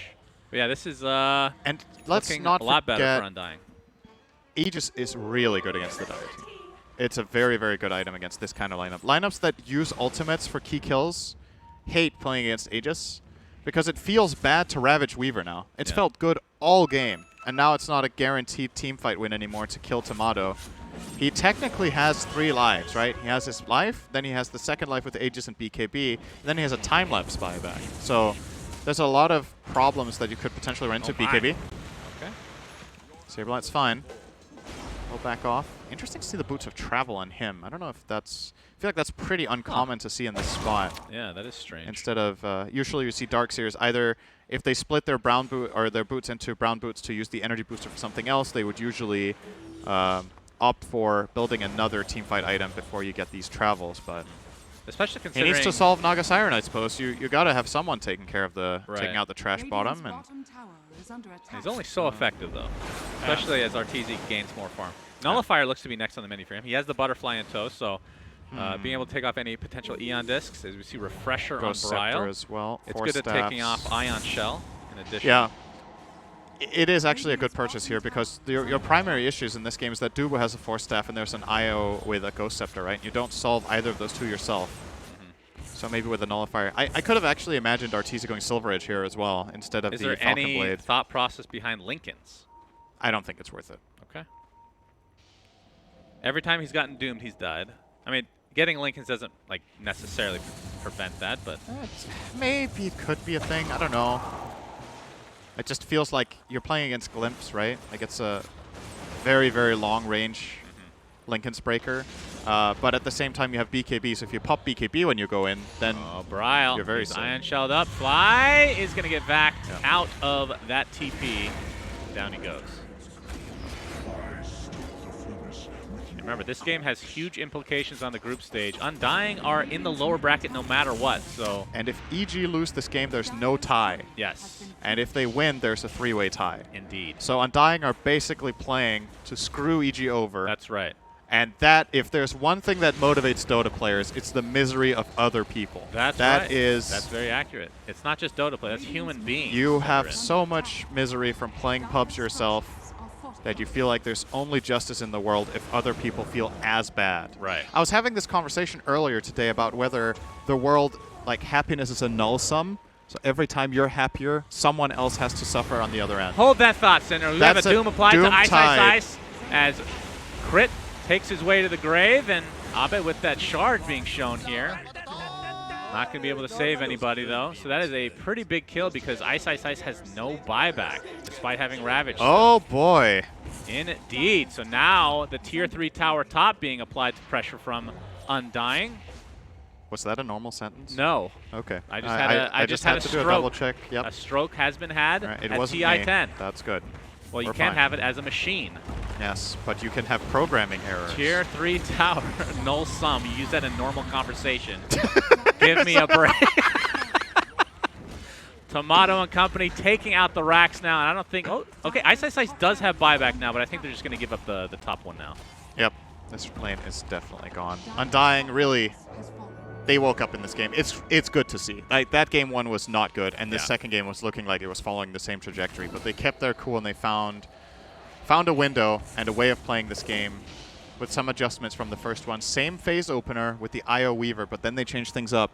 They got the Disruptor instead of Maiden, and they got that Doom on Bryle, and it's been paying off. Yeah, I would say now they're actually in a commanding position. I know it's only 1 melee barracks minute 40 and you're against Naga, but just looking at... I don't know what Doom's win rate is in this tournament after minute 45, but it's got to be insanely high. Like, this hero just wins late. Yep. A lot of the time. He has double Doom, double Shivas, double BKB. That sounds pretty good. Yeah. Double Blink. Double Trickster Cloak. Arteezy, by the way, I don't believe has buyback, but he bought out for an Abyssal this time, so changed it up from Nullifier. They're kind of committed now, EG, I think. This is a game-ending move, potentially, if things go awry. They know they're only playing against one Doom for a little bit. So good position on Undying. Oh, Bryle, he didn't react in time. They jump in. Ice Ice Ice gets off the Ravage, but a huge back wall with the boat coming in now. That's going to be a 1-for-1 trade, but the buyback on the Bryle. Remember, he has the Refresher to work with. And there's the retreat with the Naga Song. If Bryle was ready there in BKB, they could have won. Like, there were 3 heroes running into him, and he got hexed before he pressed BKB.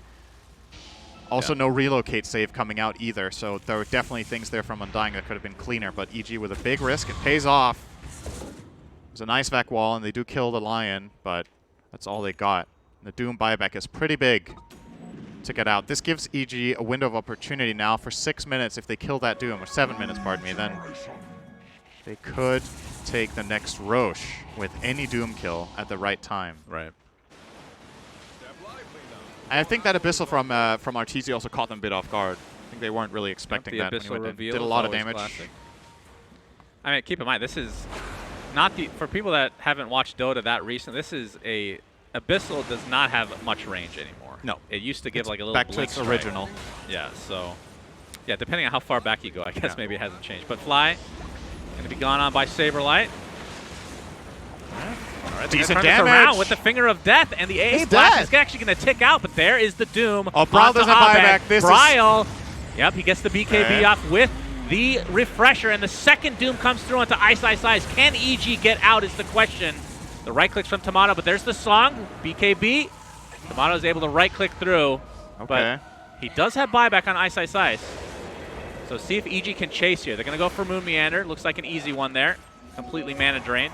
I don't think you're mad at this if you're EG. Double really Doom good. is down. So now maybe going for Roche. Yep. Well, no Dooms, gonna be no spawning relatively shortly. BKB on... Well, actually, he does have BKB. He only used that before the Refresher. Oh my god, it's almost max timer on the Roche. That's very unlucky. Yeah. EG, of course, do not know this. This information that I mean, is is only there any available to spectators. consideration to just pushing then instead? I think they're not going to be able to pull that off, realistically speaking. High ground is not an option here, but you can get some decent map control in and maybe set up, again, for a potential Roche. Crit, if he wants to stand around here and wait for Roche, he will have plenty of time to go and get himself a little beverage. Maybe quick massage for Arteezy. He has to... Yeah, there's a lot of microing to do. It is exhausting on the joints. Of course, Arteezy is still in his best age. If he's going to get a massage, it has to be fine. from a teammate, because I don't think anybody else is allowed in that room during the game. That is true. So, Crit will be giving Arteezy the massage, is what you're saying. Yes. Okay. I forgot my thought process. Now I can't think of anything else other than Arteezy getting a massage by Crit. Thanks, Cinderin. You're welcome. A little bit of fan service to some of the viewers there. True. Yeah, very even game as Pimp Uncle is trying to change the subject. As I know he can't stop thinking about it. He's like, I can't focus on observing. I keep seeing other things. We should mention this, though. Tomato has the MKB. He is fully stacked for the most part, and this is where he starts to become scarier than Naga, right? Yeah. Getting close to that point. It is. It's a pretty powerful Weaver here. Eyeing an Aeon Disc, actually. Interesting. Just needs some sort of way to survive the all-in play that EG's lineup kind of has to do with how it works. So I do very much see the logic here. Now, what all Undying want to do is buy time. Yep, no Doom yet. The spells are up. The Blink into the Hex with the Finger of Death. Ice gets off the Ravage. Is going to connect on two, but Tomato with the BKB. Oh, he's bashed. He's bashed again! Blink. Can he get the time lapse? He cannot. He's dead. 90 seconds on the deck, and Moon Meander looks to be next. EG have just killed Tomato with the Weaver. Unreal. Unfreaking real. But the buybacks are there for Undying. Everybody else can come back. Bryle gets off one Doom, pops a Refresher. Back wall. Yep, Shiva's again. Beautiful back wall. And they're all just stuck inside this wall completely. Arteezy's getting decimated. He has buyback. They're going to expend them knowing that Tomato does not have his. Oh, they still get tied as well. Triple kill for Saber, like a god tier vac wall. They were literally stuck in the wall. And EG bought back all of their heroes to get this Roche. They're in disbelief. Where are you? Well, they'll have about 30 seconds time here. Finally found his dream restaurant in the alternative reality, and he just doesn't want to come back. Stop eating He is eating cheese Aegis and probably also a Scepter. Yeah. Or a Refresher. Wait, is it cake. It's second Roche. It's second Roche, so just it is. Shard. He was searching for the restaurant, but there was no restaurant around with the cheese. Ice Blast top, Moon Meander. He is going to be able to get out in 3 seconds. Wait. Yeah, X is there. Okay. So just trying to create some space here. And he's just going to go down to the right click of that Bloodthorn. As we can see, Arteezy and company are going to be able to secure Roche with the Shard. So Aegis on Arteezy. Shard is going to be on Arteezy as well. Okay. This game is super close right now. I think Undying should be happy they didn't just straight up lose on this fight. Yes. So Tomato here, he gets bashed by Naga into perfectly timed Abyssal and then just barely enough damage. Moon Meander never relocated him out. He had it ready but didn't go for it. They thought he was going to be fine. Yeah. Damn, that was just perfect execution from EG. But then that back wall coming up here in the bottom left corner of your screen is really what changes everything. Yeah, wait for it. One Doom, there's the wall, vacuuming them together. And they're just all stuck in the trees. Beastly from Absolutely Saberlight. That's the play of the game for sure. Well, this is a very close game. EG again. Now kind of in the driver's seat because of the Aegis advantage, but honestly anything can happen right now. This Aegis on Naga is deceptively weak just because, like we've talked about, for the most part what Undying can do is just kill Arteezy's team and just kill the illusions. If the illusions are gone, you don't really need to kill the hero. It's not that scary compared to a lot of other carries, so having the Aegis on him, my advice to Undying is probably just to ignore him. Like, kill the illusions and kill his team. Don't try to kill the Naga twice. It's going to backfire way too hard. Dooming Kunkka as well as Tide is the recipe for a victory in a team fight. And you see Ice knows it. He's getting a Linken's on Tide. That's a very rare pickup on this hero. Because he has Kraken Shell, right? So how often do you need to block a spell? Yeah. But against this one hero, it can be worth grabbing an Lenglon Sphere. Okay, well, this just got mega interesting, Cinder. Lots of buybacks expended from EG's side. Worth keeping in mind for sure. Three heroes. Shard was picked up by Arteezy, which is kind of like a supporty thing where every time you song, everybody on your team gains HP regen. Arteezy has to use it. As you can see, the heals are immense, Cinderin. On a D ward here, Undying. They're not going to get it, though. Oh my god, Brawl is so slowed by Gush plus Ice Vortex. He was down to a crawl. But, yep, they don't find anything. They were actually choosing to go for Arteezy there. Yeah. But is a hard kill with the Song plus Aegis, of course. I mean, he doesn't have BKB for another 50 seconds as well. I mean, this feels like an Aegis that you're just deleting a portion of time from your buyback, because I don't think they're going to go with Aegis. Do you? Oh. Well, we'll see. Maybe I'm horribly Maybe wrong. Undying are. Yep. See the Gush come out. Oh, Bryle's in a lot of trouble. Yes, Beyond this procs, though. BKB as well. Back Hook wall. up to Tomato. There's a nice Static Storm kinetic field again. As you remember, Arteezy doesn't really have much, but still has the Aegis. Glimpse back onto Abed, back into the wall. We see a Ravage on the sideline. Crit gets a nice impale as well. Trying to take out Bryle on this Doombringer. Doesn't look like they'll have enough in the tank here, as Abed ends up getting bursted down, and Arteezy kind of left to his own devices here. And like you said, they're just ignoring him, Cinder. And Ice Ice Ice, nice back again from Saberlight. The punch with the shard. And that is 3 dead for EG. And if Undying have kept track of this, they know there's 2 of these heroes without buyback. In that huge Roshan fight, Arteezy, Abed, as well as Fly all bought back. So Kunkka and AA cannot return to the game. They know there's no Ravage on Tide. Yeah. They can flat out just walk down mid and end the game right now if they make the right call here. I don't think there's any world EG can defend their base for a full minute without AA and a minute and a half without their Kunkka. So they're just going to run straight down here. Relocate is available if things get scary and they want to bring the Doom that little bit faster.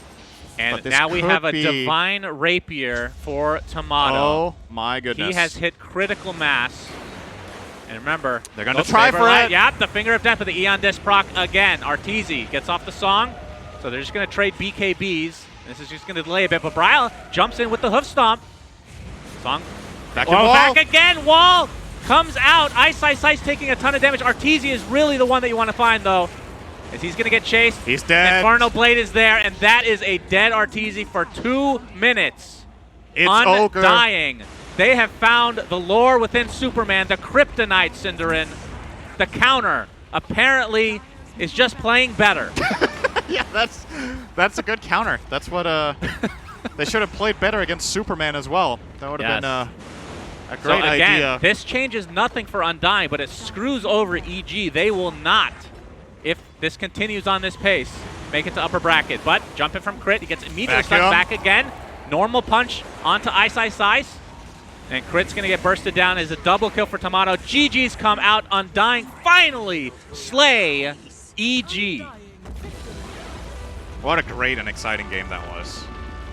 And very well played by both teams, really. Like I said, nice to see Undying waking up from that last game, which just really did not go their way. EG also played a great game 1. And they were on the same trajectory here. Things were looking very, very good. And then Undying just managed to, you know, slow down the game, get their BKB on Dagger on Doom, get their BKB on Darkseer, and all of a sudden, all of this like huge AoE teamfight that EG bring to the table, it gets a lot weaker when people start getting those Black King bars. And yeah, that was really what unlocked the game, was the 3 BKBs they got. And they made it work. So Undying Saberlight also sending a message going into the brackets as well here. Yeah, true. Like you said, technically this game was not, unless we're wrong here, but I don't think they had much to win, except EG here, of course. They get a better placement, I imagine, with this in the groups, so they will face a weaker opponent from the other group. They're tied with EG in terms of record, right, as 5th. And in the heads-up, they're also tied. And at TI, we only do tiebreakers for games that affect upper and lower bracket and knockout. Right. So I think the head-to-head for who gets 5th and 6th will be about how they placed against the higher teams. So who got the better results against the top 4. I don't know by heart who that is right now, but that could mean that Undying actually finish 5th and therefore get to choose or either choose their opponent in the other group if that's how it works, or face the lower rated opponent. A lot of from the theory other crafting groups. going on here. Undying But just want to say, that win might have mattered more than we gave it credit for Undying. Fair enough. That was not, and they send a message, and they beat EG, which was great. Maybe. Great talk. Good job. So that is the end of this series. We have Beast Coast versus, I believe, LGD. Right? Yes. Coming up, so that should be pretty hype. So stay tuned. We'll take a bit of a break and be back with that series.